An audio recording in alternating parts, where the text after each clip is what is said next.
नमस्कार दोस्तों, मेरा नाम हार्दी लुहार है और हम ओशो ट्रांसफॉर्मेशन कार्ड में से card number 25 light on the path, रास्ते पे प्रकाश को समझने का प्रयत्न कर रहे हैं।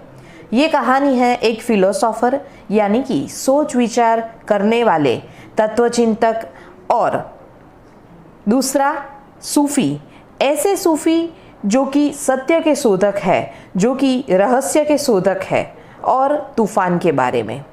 ये कहानी को इस तरह से सुनना है जैसे कि ओशो बोल रहे हैं। ओशो ये कहानी को बताते हैं कि मैंने दो लोगों के बारे में सुना है जो कि घने जंगल में काली रात में गुम हो चुके थे। वो बहुत ही खतरनाक जंगल था, जंगली जानवर से भरा हुआ, चारों ओर अंधेरे के साथ काफ़ी घना जंगल। एक व्यक्ति फिलोसोफर था और दूसरा रहस्यवादी। अचानक वहां पे तूफान शुरू होता है, बादल गरजने लगते हैं और बिजली चमकने लगती है। फिलोसोफर ने आकाश की ओर देखा और सूफी ने रास्ते की ओर। बिजली के चमकने की क्षण में रास्ता उनके सामने रोशन था। फिलोसोफर ने चमकती बिजली को देखा और सोचने लगा क्या हो रहा है, और रास्ता चूक गया। आप कहानी में बताए गए जंगल से भी घने जंगल में गुम हो चुके हो।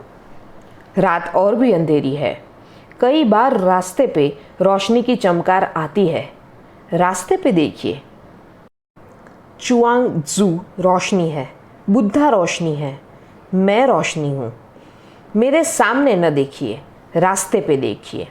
अगर आप मेरे सामने देखते हैं तो आप चूक जाओगे, क्योंकि रोशनी सतत नहीं होती, वो क्षणिक होती है और वो क्षण दुर्लभ होता है जब शाश्वत समय में प्रवेश करता है।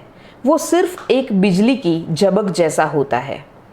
अगर आप रोशनी के सामने देखते हैं, अगर आप बुद्धा के सामने देखते हैं, बुद्धा सुंदर है, उनका चेहरा आकर्षक है, उनकी आंखें सम्मोहित कर देने वाली है। अगर आपने बुद्धा को देखा तो आप रास्ता चूक जाओगे। रास्ते को देखिए, बुद्धा भूल जाइए। रास्ते को देखिए और कुछ कीजिए। रास्ते का अनुसरण कीजिए, अमल में लाइए। विचार तुम्हारा नेतृत्व नहीं कर सकता, सिर्फ कर्म ही कर सकता है, क्योंकि सोच विचार मस्तिष्क में ही रह जाते हैं, वो कभी पूर्ण नहीं हो सकते। सिर्फ जब आप कर्म करते हैं तभी वह पूर्ण होता है।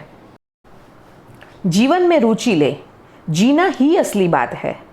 ध्यान क्या है उसकी माहिती संग्रहित करते न रहिए, ध्यान कीजिए। नृत्य क्या है उसके बारे में माहिती इकट्ठी करते न रहिए। उसके ऊपर पूरे विश्वकोश बने हैं, परंतु वो सब कुछ पूरी तरह से बेकार हो जाएगा अगर आप खुद नृत्य न करें। वो सारे विश्वकोशों को फेंक दीजिए, अपने आप को ज्ञान के भार से मुक्त कीजिए और जीवन जीना शुरू कीजिए। और जब आप जीना शुरू करते हैं तब साधारण चीज़ें भी असाधारण सौंदर्य में रूपांतरित हो जाती है। यह सिर्फ एक छोटी सी बात है।